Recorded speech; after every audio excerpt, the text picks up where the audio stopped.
Mga kapuso negosyante sa Miag-ao, Iloilo, gintiro, samtang nagalantaw sang ginabaligya nga duta.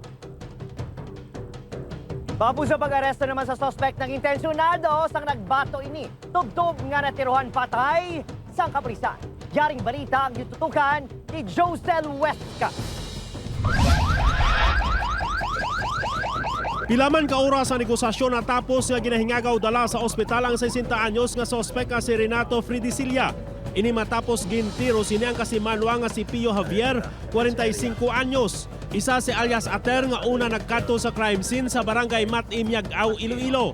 Kaya, yung una, yung time. Hindi magkakilala ang duha. Pagpati ni Ater, nasalaan sang sospek nga pulis ang biktima samtang nagalantaw sang ginabaligya nga lote. Manamo may medyo ka na rin.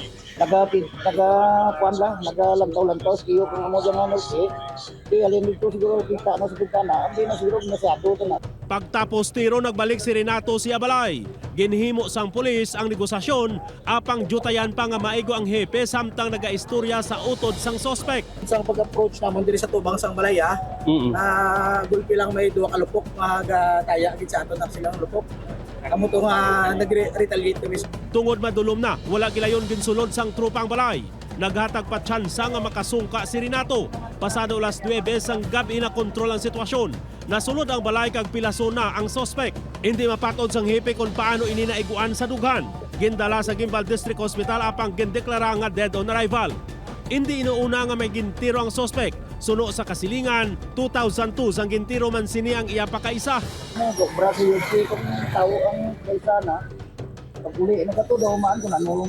Limanda ka so, ang gusto lang nyo. Di pa, subukan na lang kami. Subukan na lang kami. Upakam. Utod ni Renato ang nag-asikaso sa bangkay sini sa punerarya pero wala sang nagpadulong ang news team. Gintuwaan sa Jimmy Original TV nga makuha ang bahin sang pamilya Javier pero ginpakamayo nila nga hindi anay maghatag sang pahayag. Nagapakig-unong sa kalisod ang pamunuan sang IPPO sa nalisdan nga pamilya dala paathag sa natabo sa sospek. Tinawagan ko na rin po ang SWAT, tinawagan ko na rin po ang EOD, tinawagan na rin po namin ang LDRMMO and fire truck para maging peaceful po itong negosyasyon sana natin. Josel Westka, 1 Western Visayas.